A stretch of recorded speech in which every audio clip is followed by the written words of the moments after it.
The bastions of civilization are crumbling all around us. By now, there is little hope of saving the English language as we know it.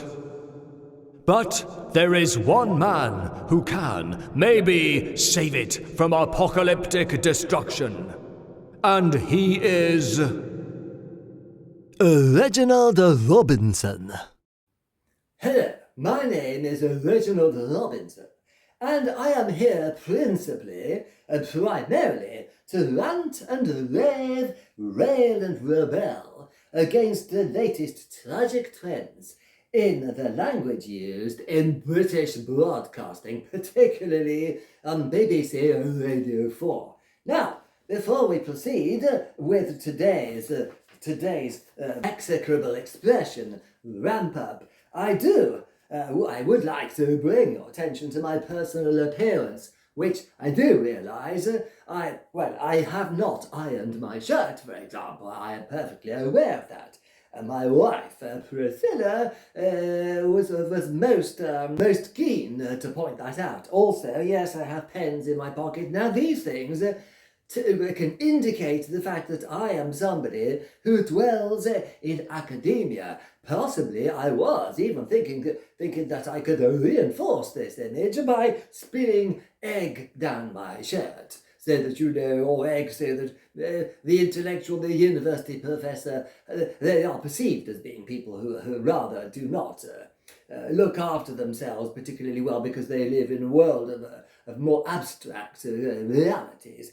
Now, let's just get back onto message, as they say these days. Ramp up is today's expression. Now, clearly, at the BBC, particularly at Radio 4, which one would presume is the apogee, the apex of linguistic perfection, the defender of the English language. However, I believe not.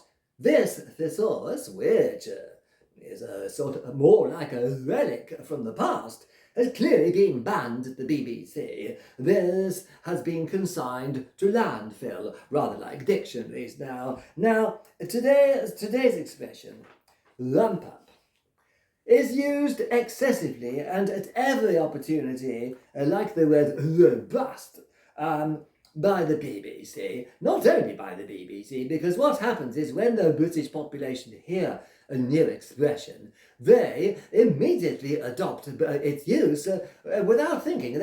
They move on, they leave behind the old terms which they have used for hundreds of years and suddenly adopt this ridiculous new word. Now, for rump up, I have found in the dictionary also I was able to spontaneously generate words. This is the list of words I have come up with, which are no longer used. I have not heard any of these words used for some considerable time.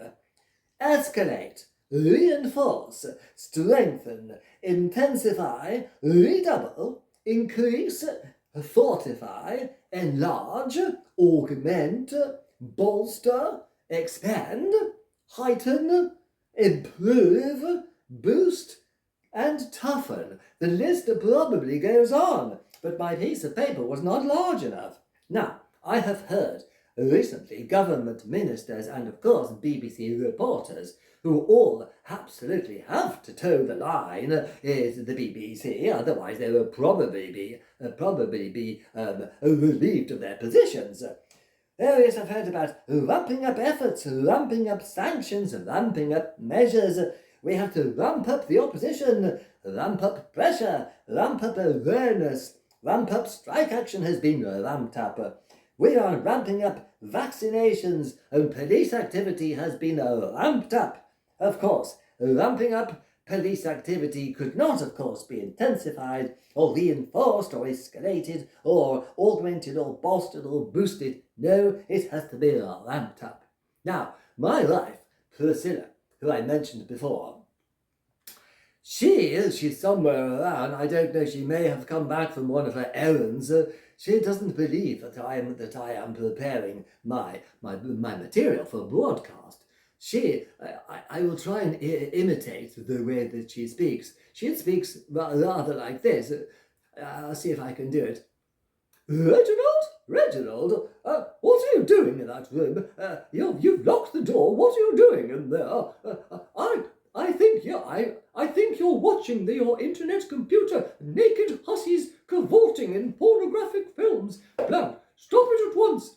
That is exactly how she speaks, and she, unfortunately, she may at any moment come back and even try and burst through the door and interrupt the proceedings. So, with that eventuality in mind, I shall say to you, in the interim period between now and my next video, I do hope that you have a more linguistically colourful experience. Because if you listen to Radio 4, you simply will not have that colourful experience.